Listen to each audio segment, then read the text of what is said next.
After JAMB examination, what is next?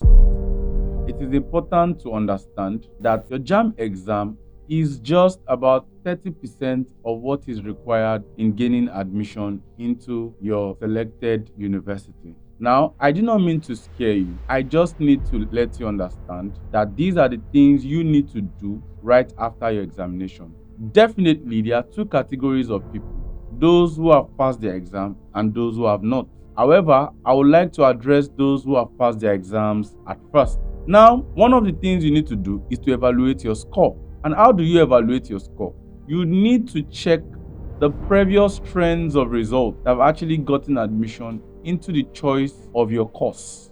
Another thing you need to do is to understand what is entirely required at the JAMB level. Let me give you an example. For some university, if you do not score above 300, you may not be able to get some particular courses, such as medicine, or dentistry, in some cases, some kind of engineering course, depending on the amount of people that selected that course for that year. So don't panic. Neither should you just over celebrate. One of the things you should do is to analyze your score. If your score is actually what you need to gain your admission, the next thing to do is to check your university's admission requirements.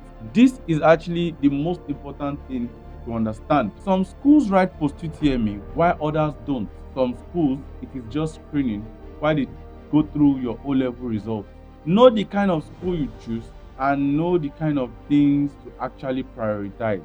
Third is to prepare for your screening and post-UTME. Now, if your school is writing post-UTME, start reading right away. Know the amount of courses you're going to be taking in your post-UTME.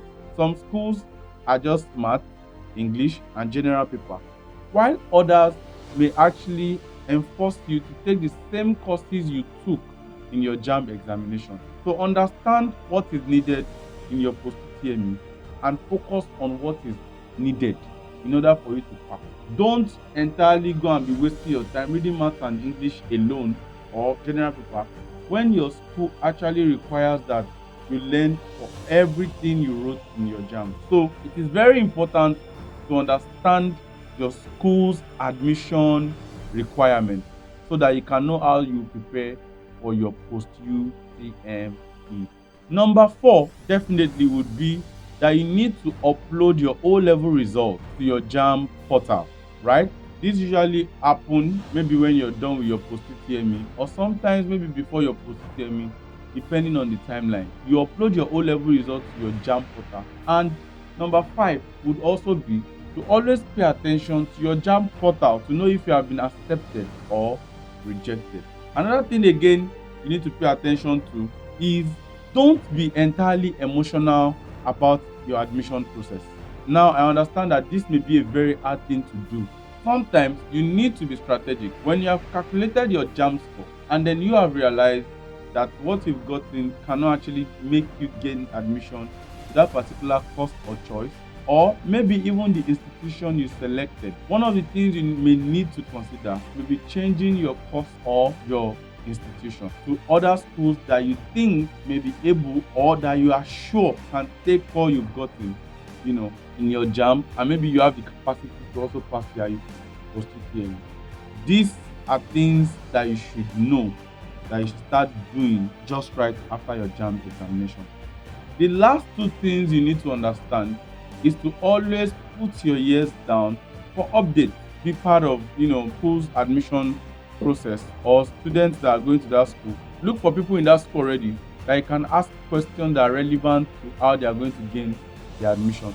Then finally, one of the most important things is to have a backup plan. Now, this backup plan addresses both students that have passed their exam and those who did not pass.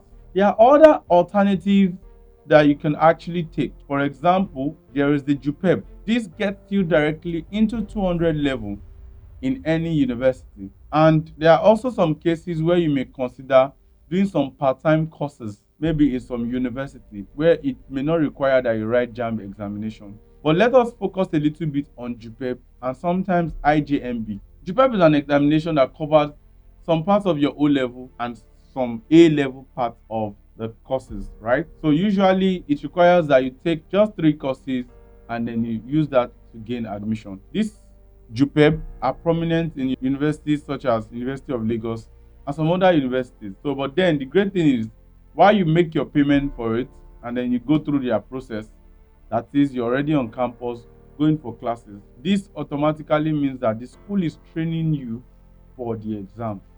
So you need to be able to take your exam seriously and try to pass. However, if you need us to guide you in order to gain your admission, you can always reach out to us on our phone number or reach out to us via WhatsApp, reach out to us via our website on yourstudypath.com. All of these, I think, are things you need to do just right after your JAMB examination. Do not relent. I am sure if you do not relent and you keep up the energy, just as you have passed your examination, your admission process is going to be smooth and then you're going to gain admission into the choice of the university you have selected. I would wish you nothing but the best of luck. And do not forget to recommend your study path to your peers, friends, classmates, or those you know that have struggled or did not pass their JAMB, WAEC, IELTS, or SAT examination. Thank you, and I'll see you next time.